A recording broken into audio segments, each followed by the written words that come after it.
क्या कभी ऐसा हो सकता है कि एक अकेला सिपाही इतिहास का पूरा रुख ही बदल दे?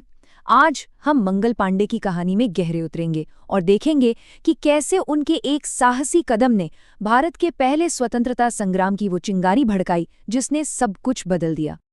ये सवाल सिर्फ कोई सोचने वाली बात नहीं है, ये हमें सीधे मंगल पांडे की कहानी के दिल तक ले जाता है। एक ऐसा साधारण सा सैनिक जिसका नाम हमेशा हमेशा के लिए इतिहास में दर्ज हो गया। तो चलिए विद्रोह की इस ज्वाला के पीछे जो इंसान था उससे जानते हैं। आखिर कौन थे मंगल पांडे? एक हीरो, एक किंवदंती बनने से पहले उनकी जिंदगी कैसी थी? जरा सोचिए, बलिया का एक शांत सा गांव और वहां का एक नौजवान। मंगल पांडे एक बहुत ही साधारण परिवार से थे, एकदम शांत और गंभीर स्वभाव के। अपने माता पिता का बहुत आदर करते थे और बस ईस्ट इंडिया कंपनी की बंगाल छावनी में एक सिपाही के तौर पर अपनी जिंदगी गुजार रहे थे, बिल्कुल आम। सिर्फ 7 रुपए, 7 रुपए महीने का वेतन। इससे पता चलता है कि उनकी जिंदगी कितनी साधारण थी, लेकिन उनकी देशभक्ति असाधारण थी। जानते हैं, जब एक साथी ने उन्हें ज्यादा पैसों के लिए देश छोड़ने की सलाह दी तो उन्होंने एक पल भी नहीं सोचा और साफ मना कर दिया। तो फिर सवाल ये उठता है कि ऐसा क्या हुआ जिसने इस शांत से सिपाही के अंदर विद्रोह की आग जला दी? चलिए उस अपमानजनक घटना को समझते हैं जिसने सब कुछ बदल दिया। हुआ ये कि सेना में एक नई राइफल आई, एनफील्ड राइफल। लेकिन इसके साथ एक अफवाह भी आई और इस अफवाह ने सिपाहियों के दिलों में सचमुच आग लगा दी। बात ये फैली कि इसके कारतूसों पर गाय और सूअर की चर्बी लगी है और राइफल लोड करने के लिए उस कारतूस को दांतों से काटना पड़ता था। अब देखिए, ये सिर्फ एक अफवाह नहीं थी, ये एक बहुत बहुत गहरा धार्मिक अपमान था। हिंदुओं के लिए गाय पवित्र है, तो मुसलमानों के लिए सूअर का मांस हराम। मतलब ये एक ऐसी बात थी जिसने हिंदू और मुस्लिम सभी भारतीय सिपाहियों के गुस्से को एक साथ भड़का दिया। और फिर वो दिन आ ही गया। वो पल आया जब अंदर सुलग रहा गुस्सा एक ज्वालामुखी की तरह फट पड़ा।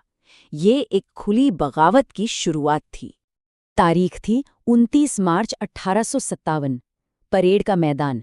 मंगल पांडे ने अपने साथी सिपाहियों को ललकारा विद्रोह के लिए। लेफ्टिनेंट बॉग उन्हें रोकने आगे आया तो पांडे ने गोली चला दी। गोली बॉग को तो नहीं लगी, पर उसका घोड़ा वहीं ढेर हो गया।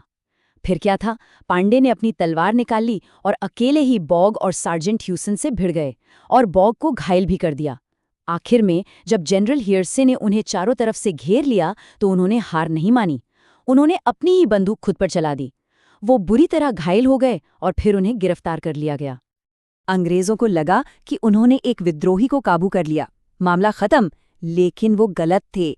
उनकी इस कार्रवाई ने एक ऐसी आग भड़काई जिसके बारे में उन्होंने सपने में भी नहीं सोचा होगा। मंगल पांडे पर खैर एक दिखावटी मुकदमा चलाया गया। फैसला तो जैसे पहले से ही लिखा जा चुका था, सजाए मौत, फांसी। लेकिन यहाँ कुछ हैरान करने वाला हुआ। एक और तरह का विद्रोह। पूरे बैरकपुर में एक भी जल्लाद मंगल पांडे को फांसी देने के लिए तैयार नहीं हुआ। सोचिए, ये वहां के लोगों का एक खामोश विद्रोह था। अंग्रेजों को हारकर कलकत्ता से 4 जल्लाद बुलाने पड़े। ये बात साफ दिखाती है कि मंगल पांडे अकेले नहीं थे, पूरा जन समर्थन उनके साथ था।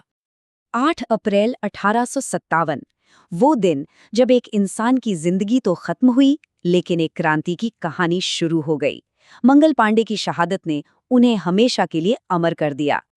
तो पांडे की मौत ने उस चिंगारी को एक धधकती हुई आग में बदल दिया। ये किसी कहानी का अंत नहीं था, ये एक पूरी क्रांति का जन्म था।